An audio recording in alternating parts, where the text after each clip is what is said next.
On this week's episode of Unanswered Questions, we are actually going to be discussing a series that is very close to my heart. As a Pittsburgh native, I love the Romero Dead series, so this is what we're going to be talking about today to figure out what secrets the zombies hold. This is very personal to me. I grew up in Pittsburgh. I worked in the mall that Dawn of the Dead takes place in. I've been to the Evans City Cemetery, where Night of the Living Dead begins in, several times. I love this series, but in order to figure out these questions, we're going to need some brains, which Romero zombies do not eat. Question number 1. Did the Venus probe cause the zombies? In all of the Romero films, the topic of how the zombies started is never really brought up except briefly in the original film and possibly in Dawn if you want to get into the whole no more room in hell thing.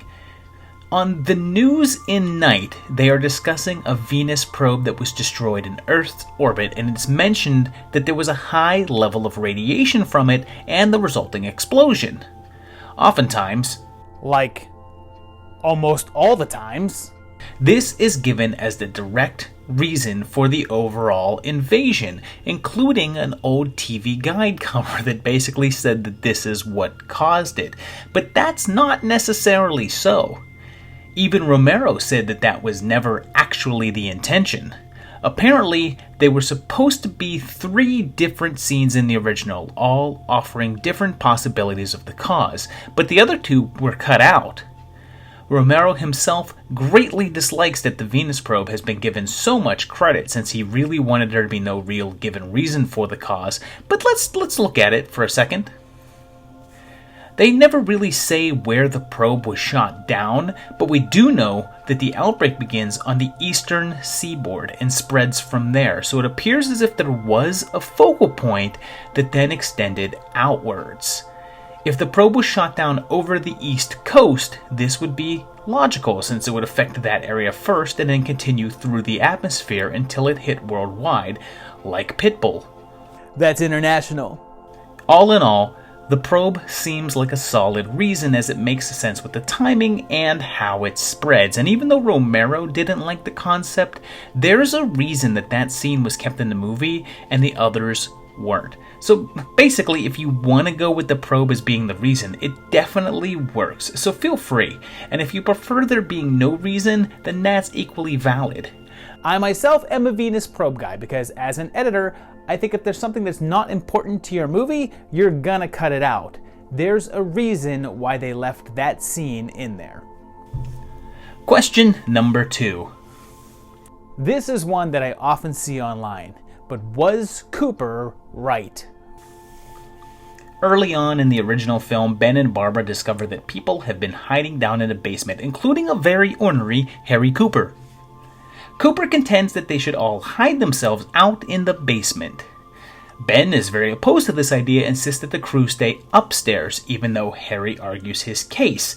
Given that the end of the film leaves everyone dead except for Ben, causing him to seek refuge in the basement, was Cooper right? Now, barring the fact that Cooper's an asshole, with no doubt, and he did meet his end down there after being shot by Ben, which he did deserve, his plan was actually the better of the two. Ben's plan was to get away using the truck, but we know how that turned out, and even if little Sarah turned, which was pretty inevitable, a group of people probably had a better chance of stopping her from causing any harm. If they had stayed down there, it's likely that there would not have been the large group massing outside, drawn there by the light and noise. After all, Cooper and crew had been in the basement for a while already without drawing additional attention by that point, so if they had all went down there right away, there possibly wouldn't have been a large group outside anyway. Even if there had been a smaller group massed outside and managed to get in, there was still just a single entrance to defend instead of a large number of doors and windows that the team had to try to fortify later on. But, knowing how Romero zombies work in later films, we know that they tend to congregate in areas that they think food is in and not leave. Even if it were a smaller group, they probably still would have stayed in the vicinity of their house, and their mere presence could possibly have still drawn more in, so Cooper and crew couldn't have stayed down there for long as their food supply was limited and they would have eventually had to come up and leave the house, putting them back at square one. Granted, there might have been a lesser amount of zombies outside, but there's no guarantee that they still wouldn't crowd up there. The one thing that would have made Cooper's plan a success is the fact that the posse showed up the following morning and would have cleared out the horde, and it's doubtful that they would have mistaken all of them as zombies as they did Ben. So, with that in mind, yeah, Cooper's plan was better. Question number 3. This is possibly my favorite question about Dawn of the Dead. Why did that gang member put his arm in the blood pressure machine? I mean, look, high blood pressure is serious business. Complications with it can lead to major problems like heart attacks and strokes. They don't refer to it as the silent killer for nothing. Sombrero Biker here, played by Pittsburgh documentary legend Tony Buba, who actually taught me editing way back in the day. This guy knows the risks involved and is just taking some necessary precautions. A poor diet and excessive alcohol can lead to causing someone to have high blood pressure, and let's face it, the biker's life on the road is probably not the healthiest, so Sombrero is just exhibiting some top-notch blood pressure awareness. His zombie awareness, on the other hand, well, that can use some work. Question number 4. Another huge question from Dawn, but what happened to Fran and Peter? At the end of the film, things seem grim with Peter and Fran the only two left after Flyboy's death. After changing his mind about suicide, Peter joins Fran in the helicopter as they fly away from the mall. As they go, it is noted that they do not have much fuel left, raising questions about their fate. So, could the three of them, if you include Fran's unborn baby, survive? Well, Romero definitely wanted to go for a darker ending, since at one point Peter actually went through with shooting himself, and Fran also ended things by sticking her own damn head into the helicopter blades. Yeah, that was supposed to happen. This was scrapped, although apparently partially filmed, and George went with the more ambiguous ending, but at one point was going to add the sounds of the helicopter slowly dying out in the background, suggesting that they didn't make it very far. However, in an interview later on, George said that he wanted a more upbeat ending to contrast the dark finale of Night, so he now imagines that they made it and survived. Looking at it logistically, that doesn't seem implausible. We know that the chopper is low on fuel, but we also know that Fran knows how to land it. It would just be a matter of finding a safe place, and judging from the surrounding areas we see, it appears as if the mall was the largest concentration of the dead, so basically anywhere else would have been relatively safer than where they were. Their survival after that point would depend on staying away from populated areas and looking for supplies. Since we know from Land of the Dead that there's apparently quite a few people in the Pittsburgh area that survive, enough to create an entire city to live in, it's not too far-fetched to think that they'd be able to link up with some others in relative safety. Question number 5. Day of the Dead painted a pretty apocalyptic picture of things, but the question is, how far into the invasion did the movie take place? So I talk about this in my Romero timeline a bit, but I think that it deserves its own question here because there's still a bit of difference of opinion about how far along in the zombie uprising the day occurs.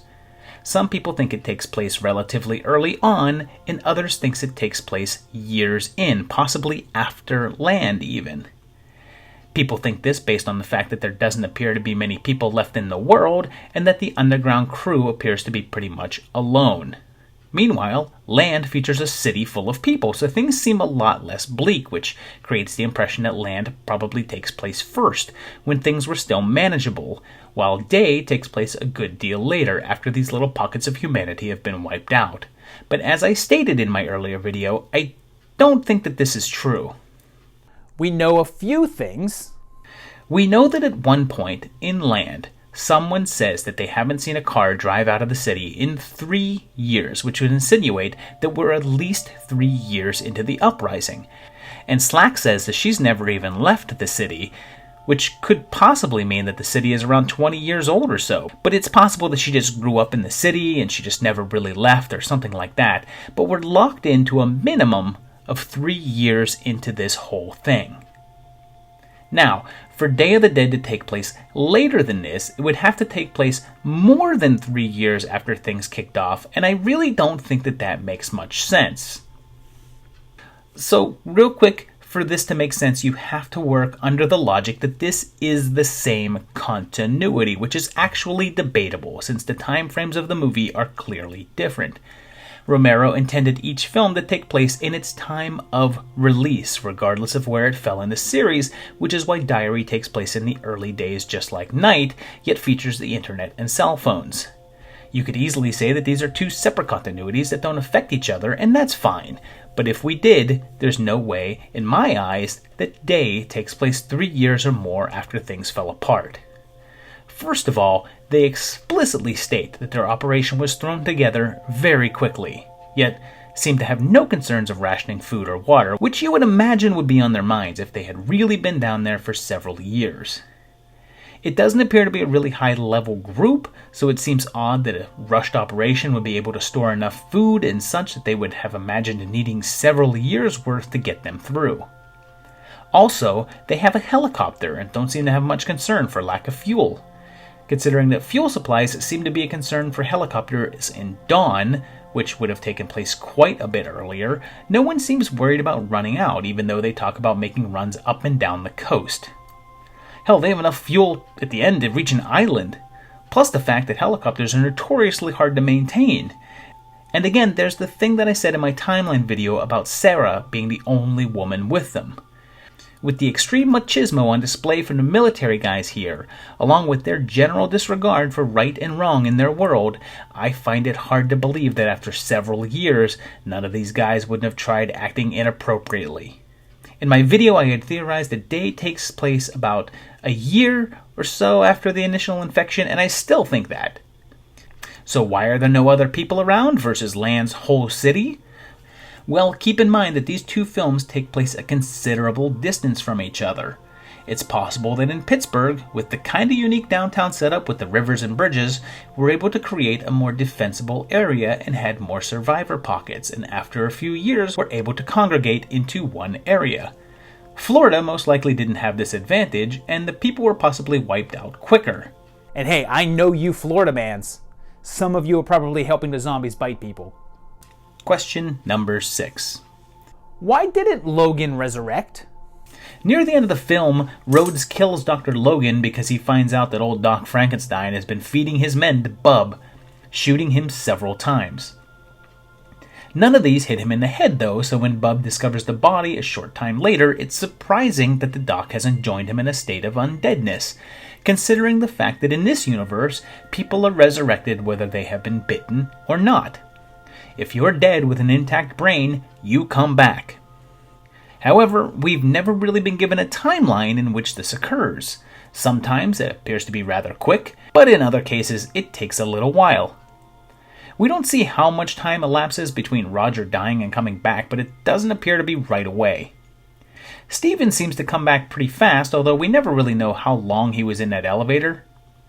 By the same token, it's unclear exactly how much time has passed between Logan being shot and our Bubsy one discovering his body. It's possible that we just haven't hit the time frame for him to resurrect yet. Throw in the fact that Logan's body was in a freezer, which could possibly hinder the regenerative effects for all that we know. There really was never anything showing how weather conditions affected the zombies, although I would be really curious to see how they would have managed in extreme cold weathers to see if there was any effect on their speed, reanimation, and just general survival. I mean, several of these films were set in Pittsburgh, and the winters there are about the equivalent of a Siberian tundra, so I think it's a missed opportunity. But if the cold does actually matter, it may have just meant that he would return a little while later.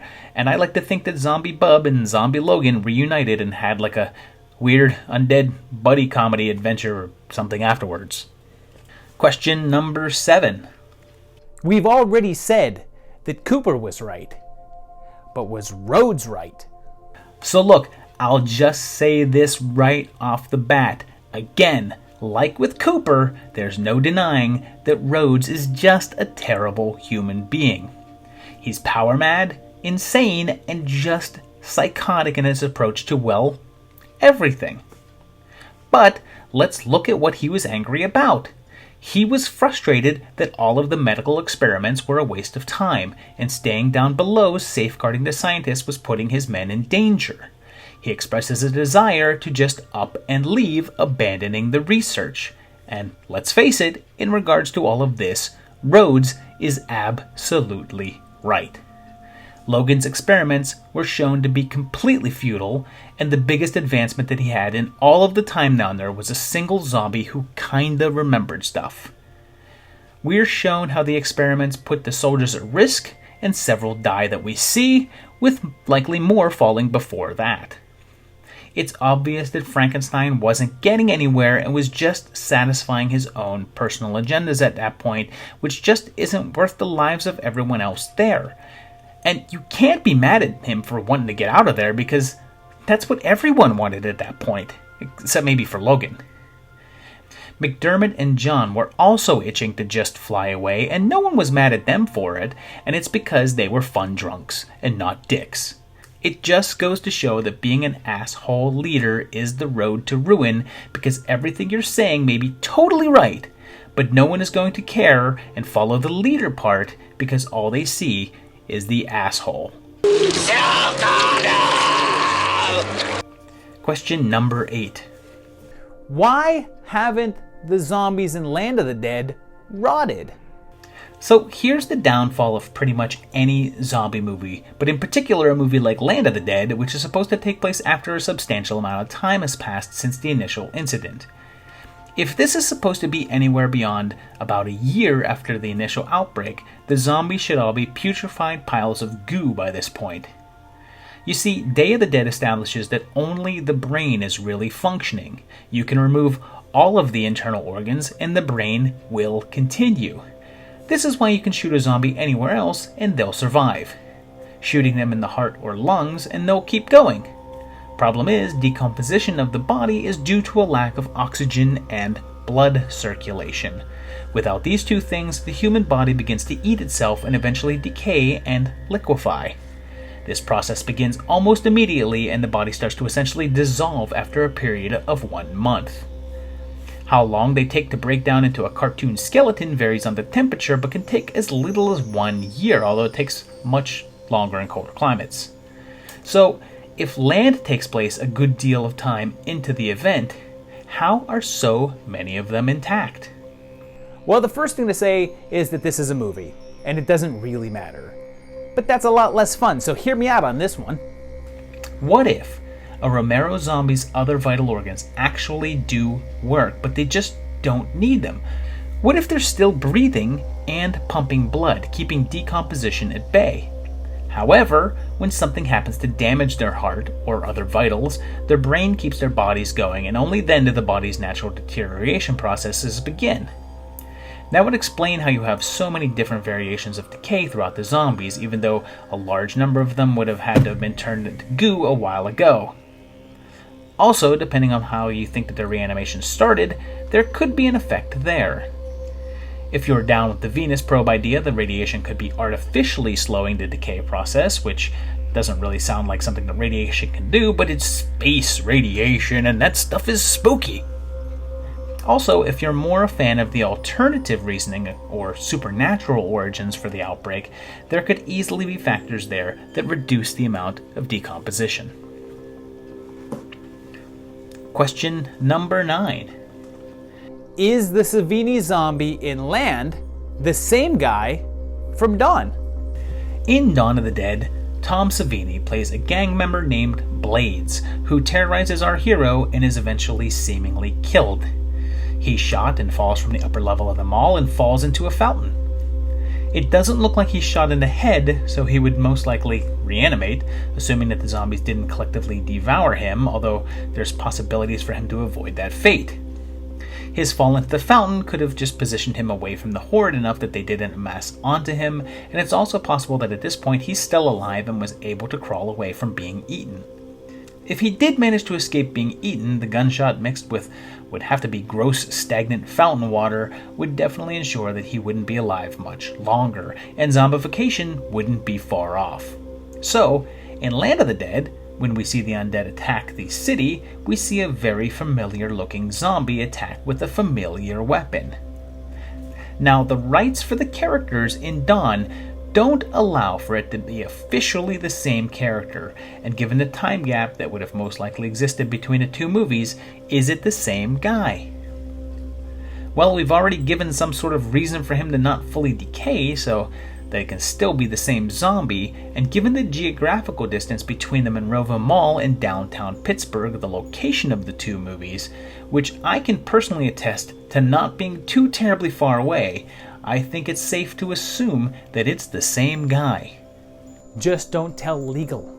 Question number 10. If Diary takes place at the beginning of the zombie invasion, how is there modern technology? Now again, this all hinges on all of the Romero zombie films taking place in the same universe. But if they do, then Diary depicts the beginnings of a zombie uprising, which doesn't make much sense with Night of the Living Dead. That film is clearly set in the 1960s, and Diary is absolutely set in modern day.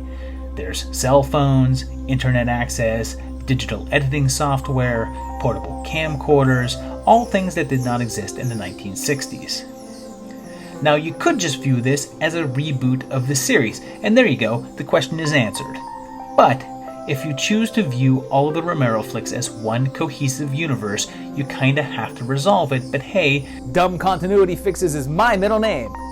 My parents were weird. so let's give it a shot.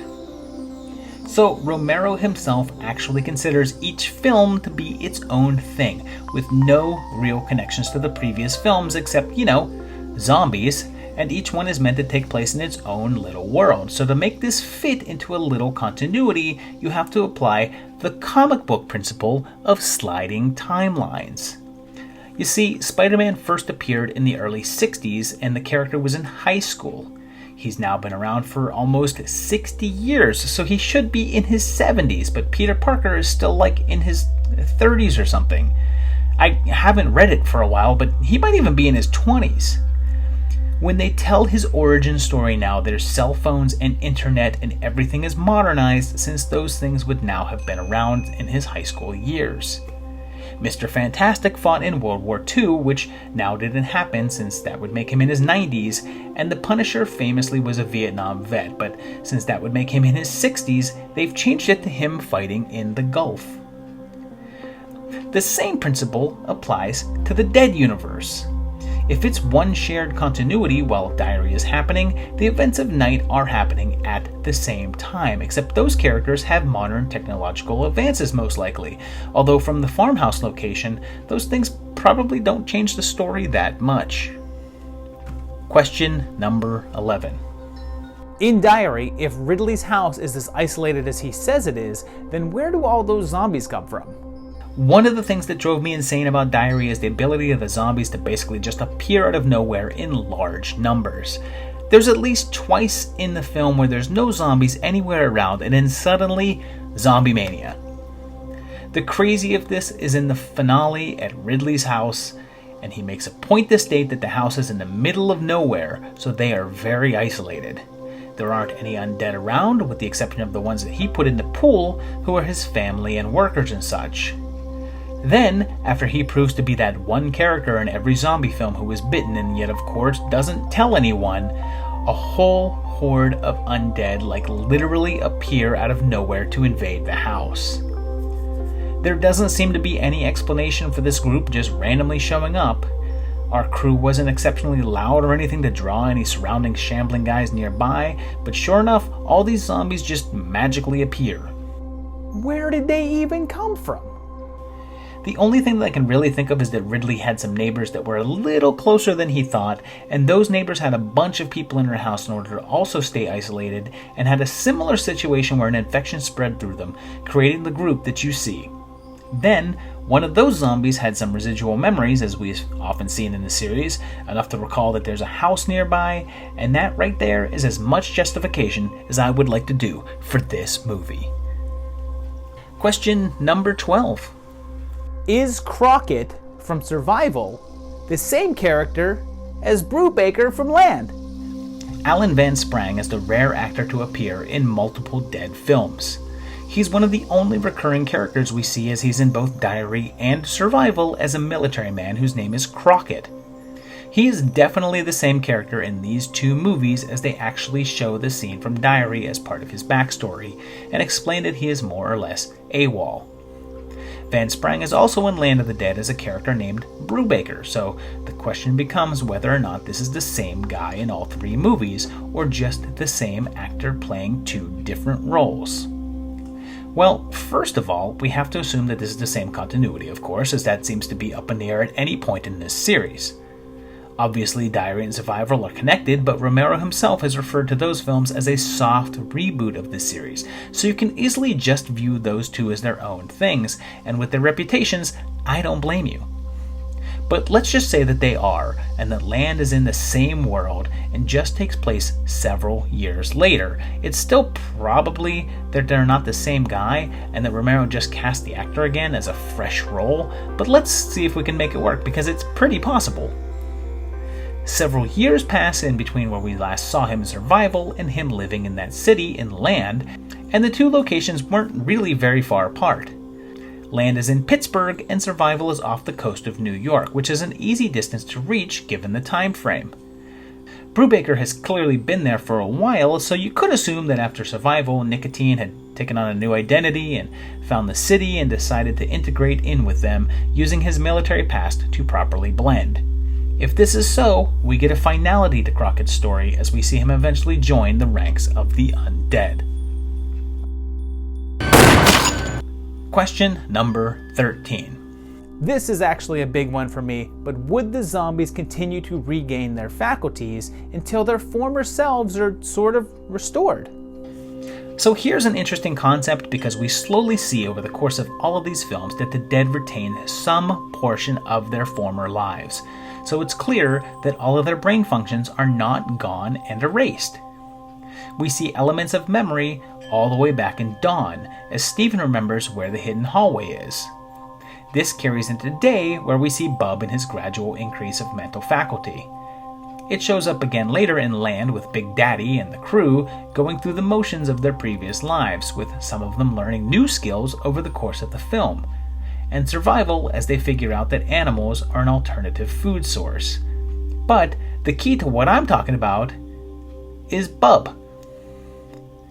Bub actually learns, as Logan points out. The things that he is figuring out how to do are new to him, and his brain is slowly putting the pieces back together of the fragments of his former life.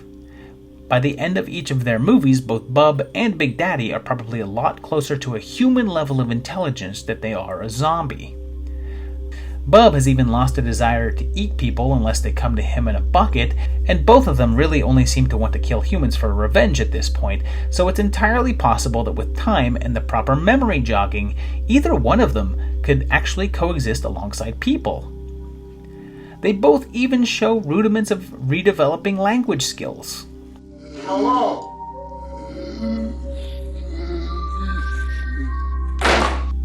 They may never be the same people again, but it could be similar to something like an amnesiac slowly piecing together the shattered memories of who they used to be, even if they technically can never be that same person again. And if this trait is present in some zombies, who's to say that the trait isn't latent in all of them, with time and outside stimulus just being a factor? Take a look at Big Daddy's crew at the ending of Land, and they all seem more advanced, even if they're not at the point of not attacking humans yet. I'd like to think that at some point in the Romeroverse, assuming all of the zombies don't just rot away into nothingness, and let's face it, if they're still intact after 3 years or more, they're not dissolving too fast, that they may be able to regain some of their old lives enough to have a sort of community. Bonus question number 14. In case you didn't see this coming, tune in next week for Dead Last, the Romero Dead series, in which we rank the Romero series and its remakes to find out which is the very best. So tune in 1 week's time to find out which is the best and which is dead last. Are they slow moving, Chief? Yeah, they're dead. They're All messed up. So there you have it. It's 13 questions about a phenomenal film series. In 1 week's time, we'll find out which of them is phenomenal and which of them is not so much so.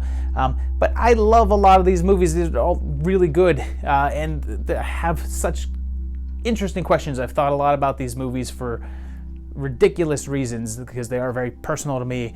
Growing up in Pittsburgh, I used to see George Romero out to dinner. I ran into him a couple of times at a Chinese restaurant down the street from where I lived.